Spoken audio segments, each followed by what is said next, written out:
even on the nonprofit side, it's a total shift because it's not, United Way, the large nonprofits, you would give through an employee campaign or something like that. And it would just be money and just, that was the way you did it. But now you see a shift and people are thinking, okay, where's my money going? What's the impact of my money? And then for younger people who have limited resources, how can I get more involved with my time? Because not only does it, you're helping the community and you have a purpose behind that, you feel like purpose filled basically. But you're also looking at it from a way of how do I build like-minded people together? How can I find like-minded? You found your way to the Winning Tactics podcast with host Adam Sinkus. Adam discusses winning tactics with small business owners and entrepreneurs, uncovering processes and introducing the tools and solutions for enhancing the bottom line. Thanks again for finding your way to the Winning Tactics podcast. And now your host, Adam Sinkus.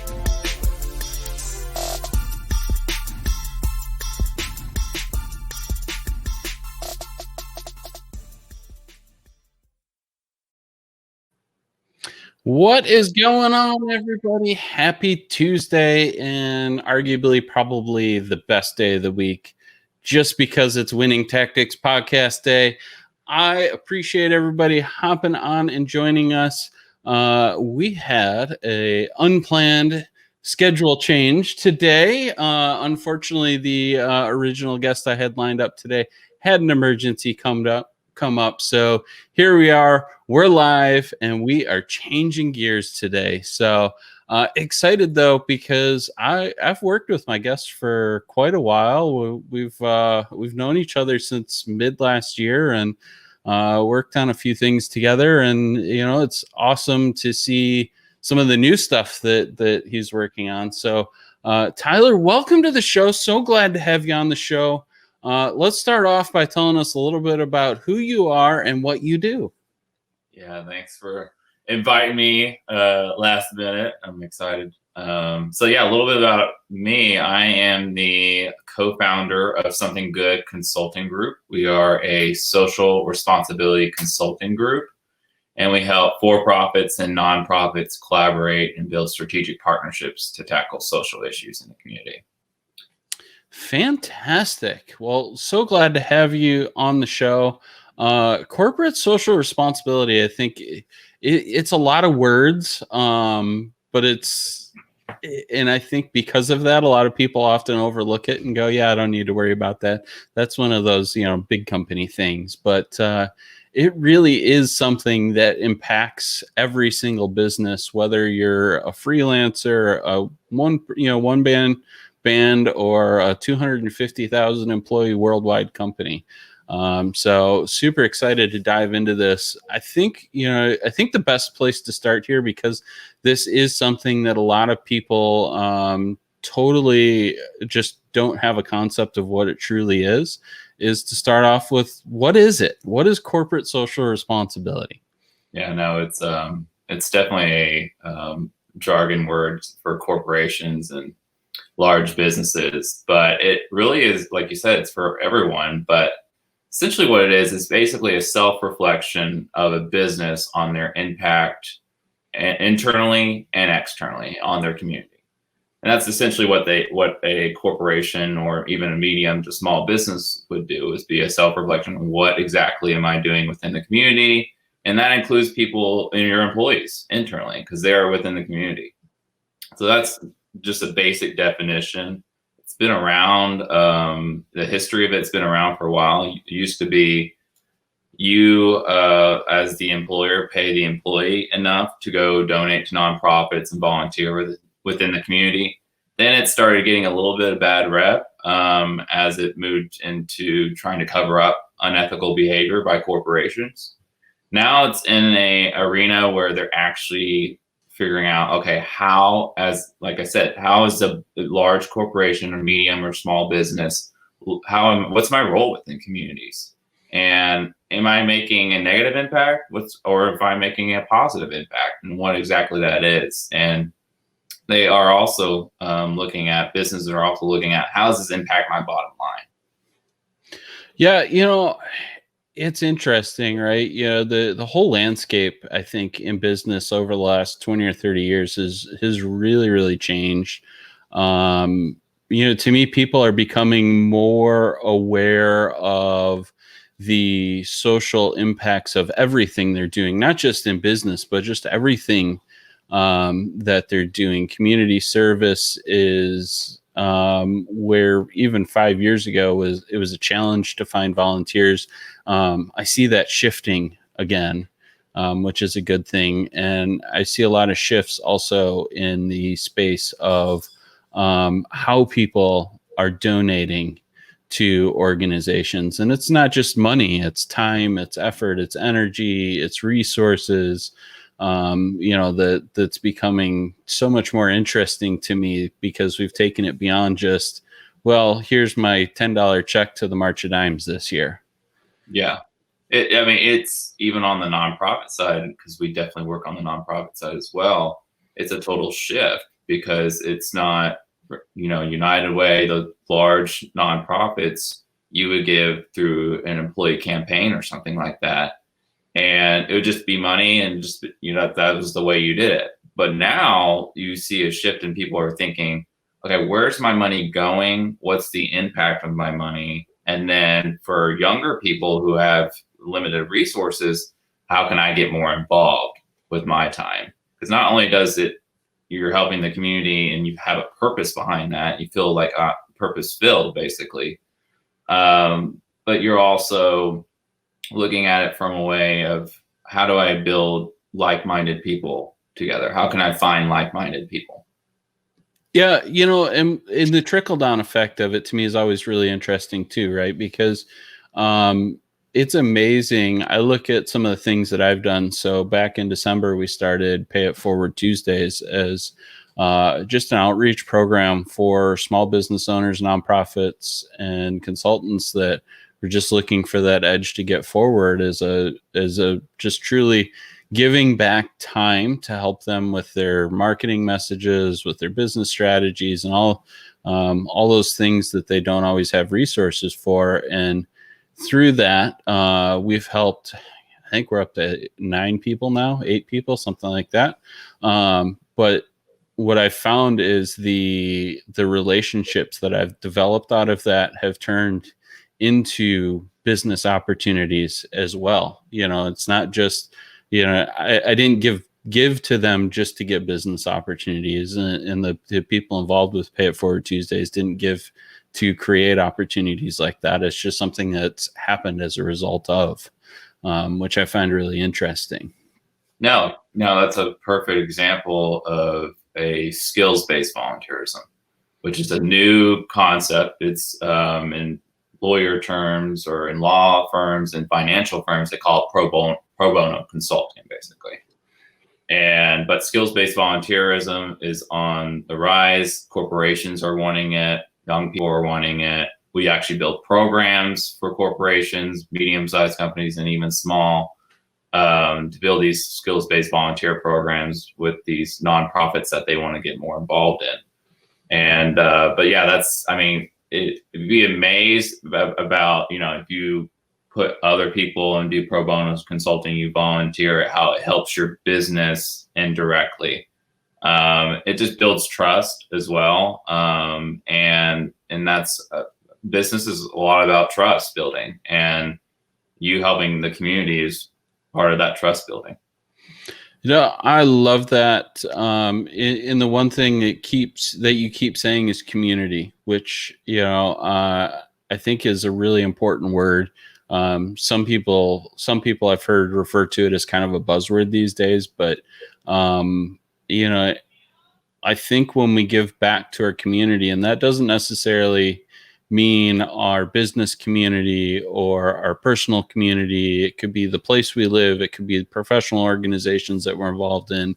It can mean a whole lot of different things to a whole lot of different people. But when you give in that space, you become so much more valuable to that space. And And, I saw it earlier today. I see it all the time on LinkedIn is, people do business with people they know, like, and trust, Right. And that's, I think, a critical part of that. So let's talk a little bit about, from a business perspective, why is thinking about corporate social responsibility important to your business? Yeah. What we preach is that it impacts your bottom line, not only in cost savings, but also in revenue generation. So on the cost savings, a lot of a big issue right now for a lot of medium and large corporations is employee turnover. And if I remember the number correctly, is that the employee salary, double that. And if they lose that person within a year, that's how much money they lose due to that person. So it's just one of those things where, like, okay, how do we keep employees engaged? And this is one avenue because it gives them a purpose. And if you give people a purpose and you're right next to that purpose as a corporation or as medium or small business, then people are like loyal to you. I mean, that builds loyalty, which is sometimes not fully there anymore. Because in this day and age, you do something unethical or incorrect, people hop between brands now. They're not as loyal. So brand loyalty can be built through that. Another cost savings is we have one of these corporations in the Dallas-Fort Worth area that just had leftover technology. So what they did is use all this technology, got it out of their facilities, which was taking up space, which caused overhead, which may be taxed on some of these stuff. So that area of stuff, got it, gave it to the Girl Scouts of North Texas, built the whole program for them, and brought in employees to actually run it and help the young children in science and technology. So they're building that next generation, and that's a pipeline actually for them to hire. So again, like, there's that savings on that back end, and then savings on talent acquisition, which is, there's a huge gap in the DFW area and then across Dallas, Fort Worth on just, innovation, so science, technology. There's just a huge gap of people that they need, and they're willing to hire for whatever you want to be paid at this point. So, and then, just revenue generating, health insurance, for instance. Not health insurance don't necessarily want you to be spending their money that they collect from you, of course. So if you go to the doctor, or you're an unhealthy person, if you have some serious issues, if you're not taking care of yourself, or depending on what's the situation, you go to the doctor, you spend money. That comes from the health insurance company. Now they're paying it for you now. So health insurance will, if they have a CSR program, will be investing in technologies and programs that promote healthy eating, exercise, stuff like that. So if you're a healthier person, that costs them less money. That costs you less money. That means premiums go down. And so that's what a lot of health insurance companies are doing. They're investing in health within the community. So it saves, that's a revenue generating, because it shows that we're trying to take care of the community, but also saves everyone long run. So those are a couple examples. Yeah, no, I love all of those examples. And to your point, like, the employee, we'll talk about employee turnover, and then we'll talk about customer turnover, because I think those are two very, very critical spaces, especially in the small business world. But employee turnover, I did a study long ago when I was a training manager at a call center, right? And these are $12 an hour jobs that we're talking about. It literally costs, by the time you figure in hiring costs, training, facilities, technology, and time, and time for the people that are associated with those processes, it literally costs like almost $6,000 per an employee to bring somebody in. Yeah. In turn, it took as much as 90 to 120 working days, not just calendar days, but working days to even start recouping those costs and revenues. So, when you start thinking about it in those terms, right, it becomes really, really important to keep the people that you have as a small business, because that is a very, very high cost, and I think it's something that's often overlooked is the hiring costs and technology and all the pieces that come into play outside of just the person's wages for that training period where they're really not contributing to the company. So, yeah, no, it can be a huge cost at any level business. So trying to mitigate those situations and innovative ways, and sometimes it's through corporate social responsibility that companies small, medium, large, can reduce that turnover. Even with, like you said, the client turnover is huge sometimes, and that brand recognition, reputation around that is huge. And sometimes if you have a reputation of taking care of community, and you build your brand around that, customers are less likely to leave you because they're like, okay, we know you messed up on something, but we're willing to stick with you because we know your values and where you're heading. I think it's interesting, right? As a whole, as a society, we are less loyal to companies than we ever have been. And it's a reality of things being pretty much instantly available. There's 1,000 different versions of every single product out on the market, and most of them you can show up right to your doorstep, in 24 hours with the advent of Amazon and Walmart and and how quickly they're shipping now. And so when it comes to like small businesses, especially in like the retail space, like how do you build that brand loyalty to make people want to spend a little bit more money, come into your small business, which may not be as convenient as Walmart or Target or having it shipped straight to their house, and I think community plays a big role in that, and how you're viewed in the community, and from a marketing perspective, from just a business perspective as a whole, and being visible to your potential client base. So, let's dive in on social media just a little bit on this, because social media can be like the greatest thing. It can also be the devil. Right? Because news travels quick on social media these days, right? Positive or negative, news travels quick. Gone are the days where you have to wait till the morning edition to find out everything that happened overnight. Right. Now you just need to roll over to your nightstand and pick up your phone, and you can find out everything that happened in the last 10 minutes. So it's scary. So let's talk a little bit about how you can take advantage of social media when it comes to corporate social responsibility. What are your thoughts on that? Yeah, so for small businesses, this is actually where we start, because it is the most cost-efficient way to get started.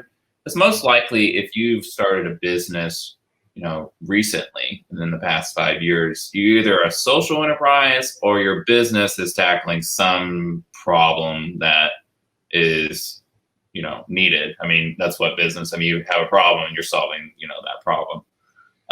And more young people are starting businesses right now as well. So they already have that kind of mindset of social responsibility.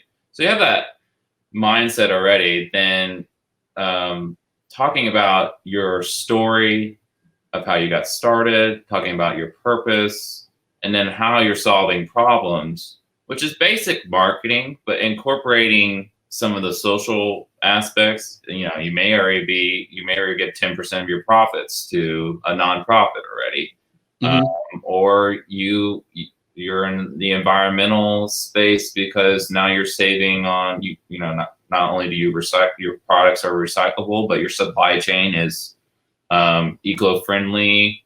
They pay their employees fair wages. You pay your employees fair wages. So there's different aspects that you can talk about.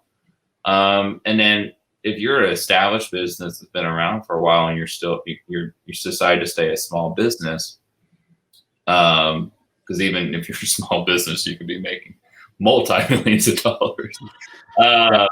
Because the size of the business really doesn't matter at some points. But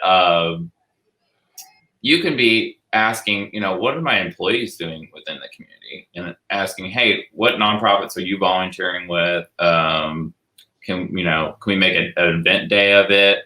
Can other employees get involved? Talk about what your employees are doing, and it helps to have tone at the top. So asking, the executives, what are you doing within the community as well? Because if you showcase what they're doing, it just leads the other employees and the community around, because you're respected at that point too.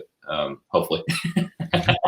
Yeah, I think it's interesting, right? There's on TikTok, it's my guilty pleasure to scroll TikTok, but there's a guy on there, Well and Septic Life is his screen name, and he owns a well and septic company, which is totally, in my mind, one of probably the least glamorous jobs out there, but he's got a ton of followers on there.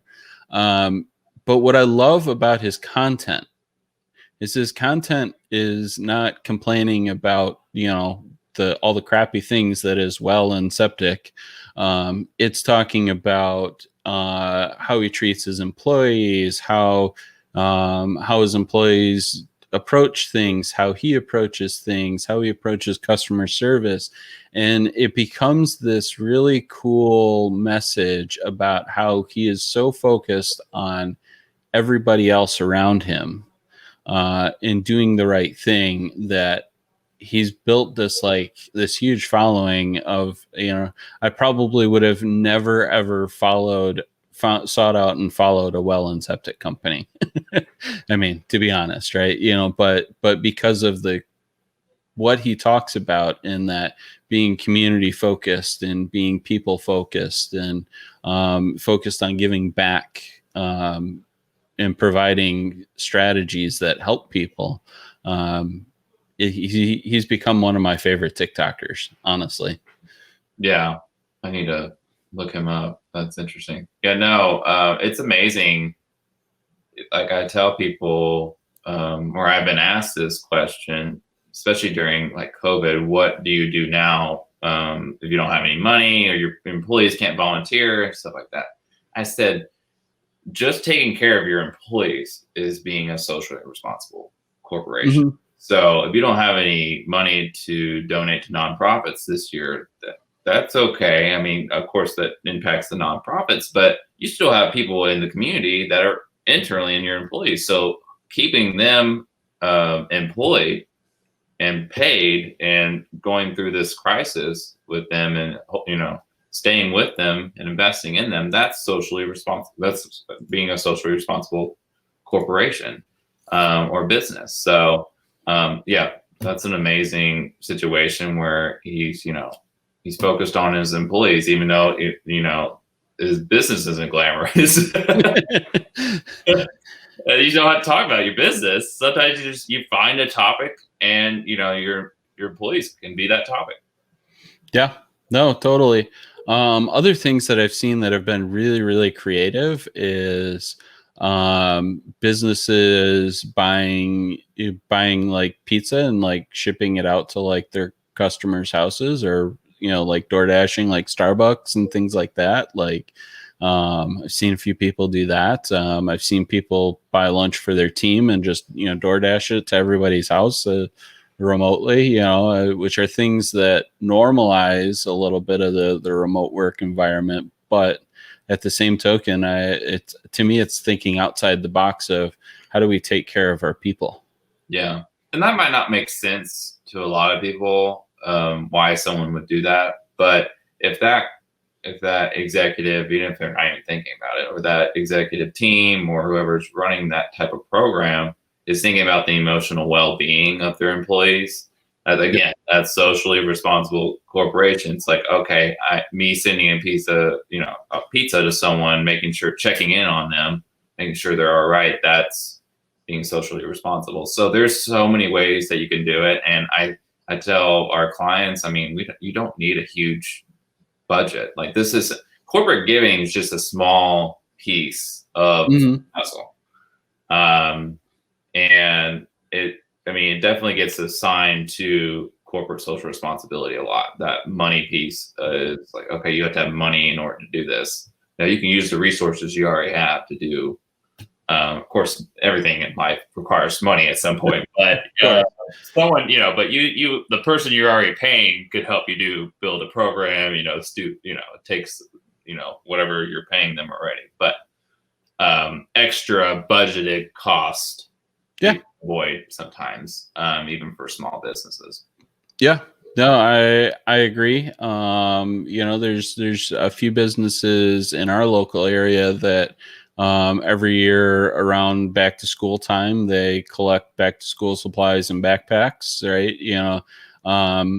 It doesn't cost them anything. I'm sure their employees donate to the program, and I'm sure as a company they donate to the program as well. But more so, their bigger contribution is being a collection point and a centralized person to provide this message. Hey, we're collecting backpacks and school supplies for children in need. And like, just that alone, like I said, it takes some time from some people in their office and maybe a conference room to put it all in. I think last year they actually filled up a conference room, which was thoroughly impressive. So yeah. And the one thing I recommend for small businesses doing stuff like that, clothes drives, is to actually document the whole experience. So who is it going to?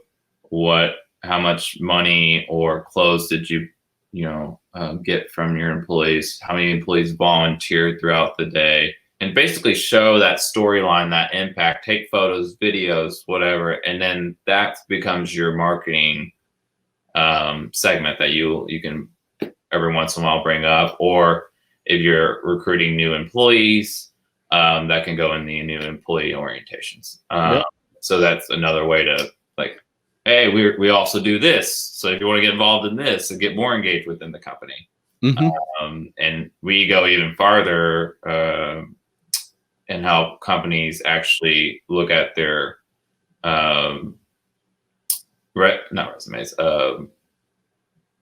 applications, make sure they actually include those on there and information on their website. So when people are applying, they know they're doing what they're doing within the community. It's such an important aspect of talent acquisition now, is to see that, especially for young people who will go for a company with less pay, who are actually get more involved in the community. And it's happening every day. I know that's so far-fetched for older generations that we would give up money for that, but it just shows kind of the atmosphere, because we want a full experience when we go working for someone as millennial and Gen Z. And so I have no idea what Gen Z is going to be like.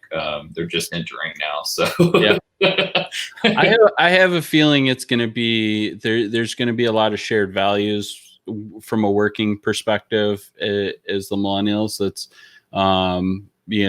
accountability is something that's very important to Gen Z, and that's also very important in the millennial space as well. So I have a feeling that we'll see a lot of similarities, in those generations from a working perspective.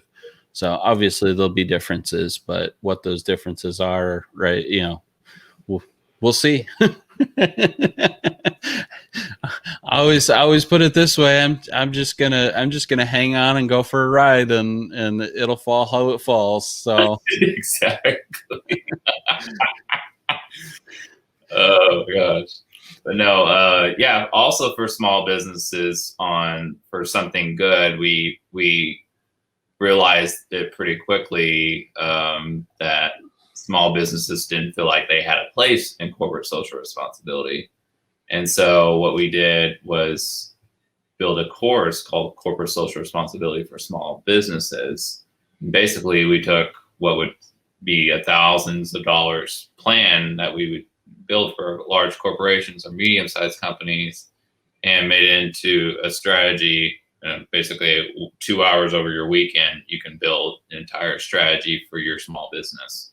And it's the exact same copy, but you're just doing it, of course, yourself. And of course, we will help whenever we need help. But it's just a way that, because 50%, I read this statistic, 50% of Americans work for small businesses. And so small businesses are powerful and can make a strong impact on the communities. And because they are, they are fully in the community. Mm-hmm. I'm a small business owner, so I fully get that. We are the community, really. Exactly. Yeah.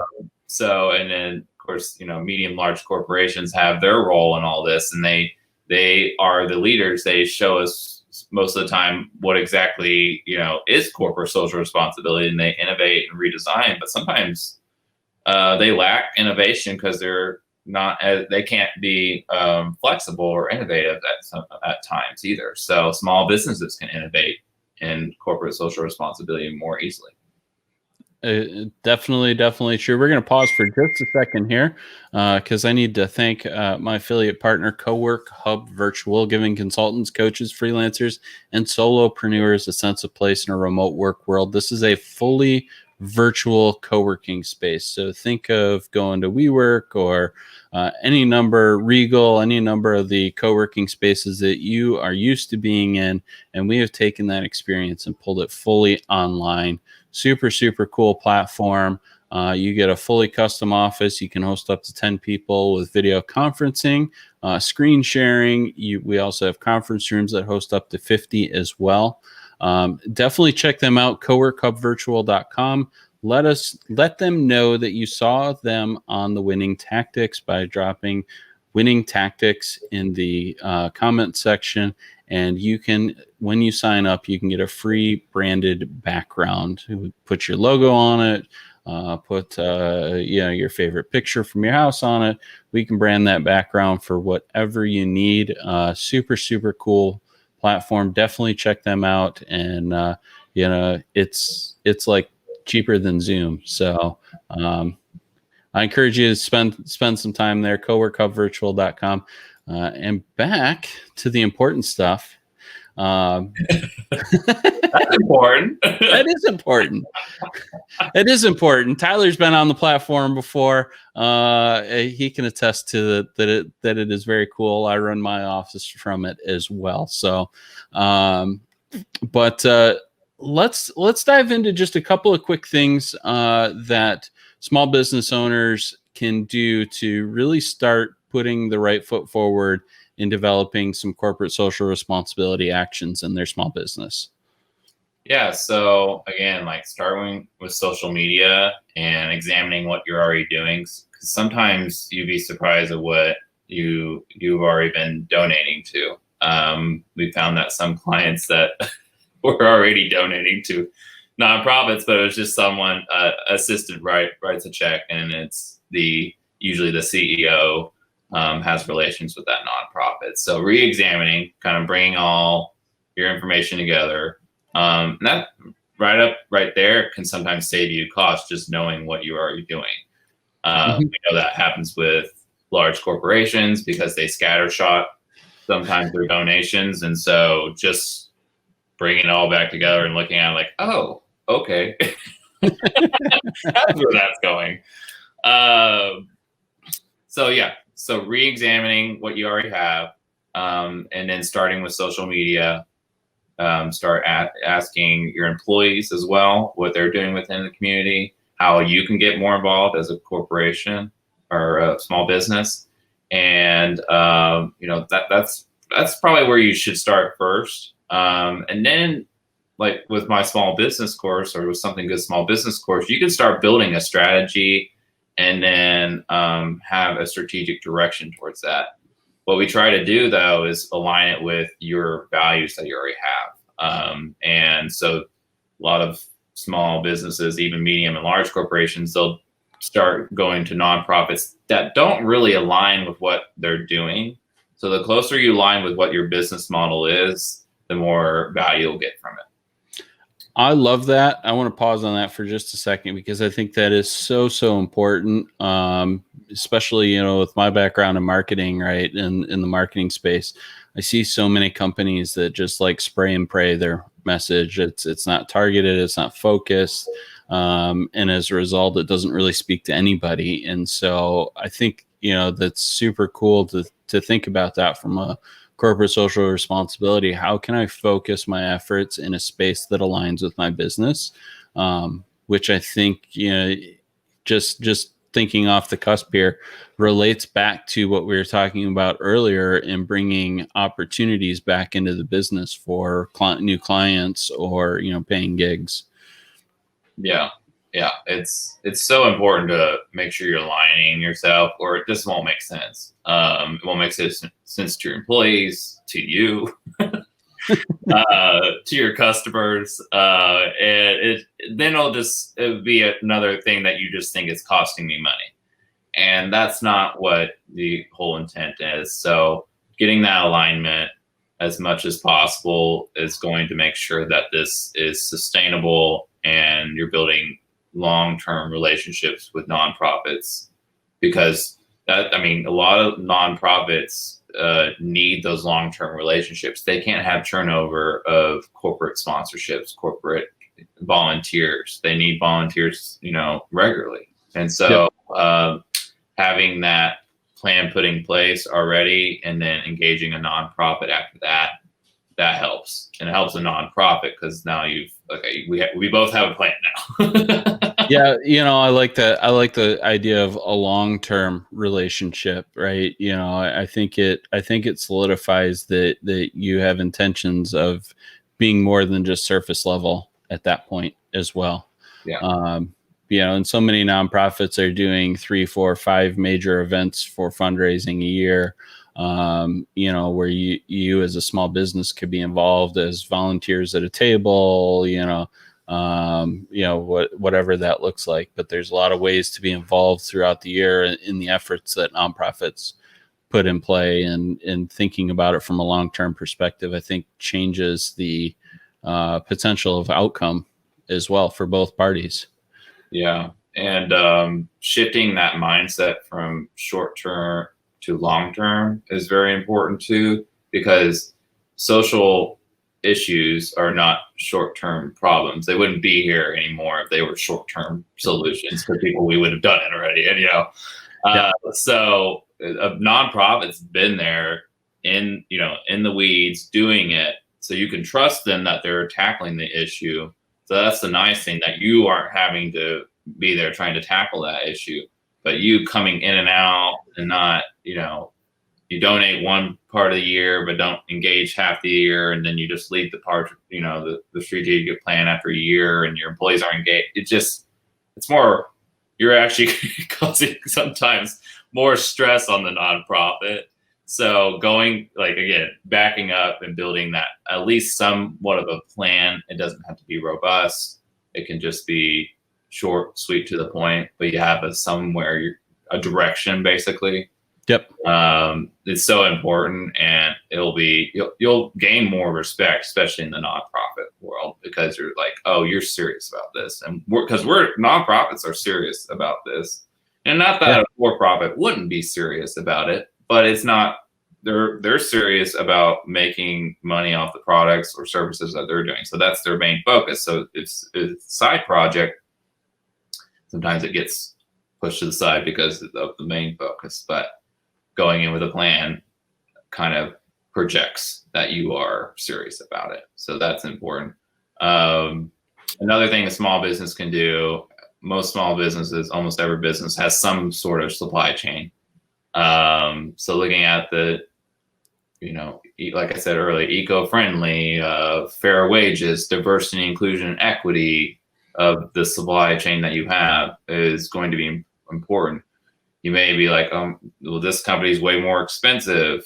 Well, what happens if this company has a brand issue and they lose credibility, and it impacts not only your supply, but you're associated with this company now. So your reputation's at stake now. Yep. So that reputation, hiring a PR person, it starts adding up. So it adds up very quickly. Yeah. Now I went to business school, got my master's in business. So I completely understand a small business not thinking they're going to be around long enough for this to even happen. So I completely get this. But if you are long-term thinking, or you long-term thinker, and you should be thinking long-term, because I want your small business to be around a while, you need to be thinking about the supply chain, really. And it's very important, and who you work with, because it impacts your credibility. For sure. Yeah. I mean, think about like the Roundup scandal that's been going on for the last, I don't know how many years now, but if you were a landscape company and swore by Roundup, and now your customers are seeing that going, well, I don't want to use this landscape company because they're going to put cancer causing stuff down, whether it is or it isn't, I don't know. But it shows you how quickly a single product could potentially tarnish your entire company. So yeah, it's very, very important, especially in the cancel culture, unfortunately, that we're entering in. It doesn't obviously happen all the time, but people are, again, back to that brand loyalty. It's just, there's not a lot of loyalty, and you have a small window to gain it. Yep. But you can lose it at any time. Far easier to lose it than it is to gain it, too. Oh, well, let's get ready to wrap up here. I always like to wrap up the show with final thoughts, something that listeners can take away from the show and apply in their business tomorrow. So I leave the floor to you for your final thoughts based on what we talked about today. Yeah. So, like I said, small businesses are powerful, and corporate social responsibility is not just for large corporations. Small businesses can get involved, and they can start with social media and what they're already doing within the community. So I definitely recommend evaluating what the employees are doing, what you are currently doing with corporate giving, and starting from there. Absolutely fantastic. I love it. It's a great place to start. Just figure out what the heck you're doing, because sometimes that gets lost. I know between like my 6 calendars and 12 email accounts, it's real easy for some of that stuff to get lost. I was looking for some stuff I was working on today, and I spent like 10 minutes looking through different email accounts to figure out which account it was on. Struggle for real. Struggle is real. So, well, where can people find you and Something Good? Yeah, so you can go to our social media at Something Good CG Consulting Group, Instagram. Well, I like LinkedIn better, so probably go LinkedIn. But we're on Facebook, Instagram, and Twitter as well. And then our website, somethinggoodcg.com. Absolutely fantastic. They have a really, really cool program, a small business program, super, super cool. So definitely encourage you guys to go check that out as well. And we will make sure all the appropriate links are in the show notes as well, so that everybody can find all that important stuff.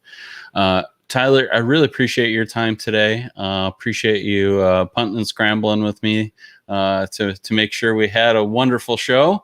But everything you brought to the show, absolutely fantastic, super, super important. So I really do appreciate your time. And as always, anybody that was on the live streams today, I appreciate your time, taking the time to come join us and learn about corporate social responsibility. It's super, super important in business, especially right now. So take your time and figure out what you're doing and what you need to do in that space. And as always, you can find us on YouTube, all the major podcast networks. Make sure that you subscribe in your favorite place to consume podcasts or on YouTube so that you don't miss a show. And as always, we are live every Tuesday, somewhere around 5:30 p.m. Eastern Standard Time. Appreciate it. And you all have a wonderful rest of your week.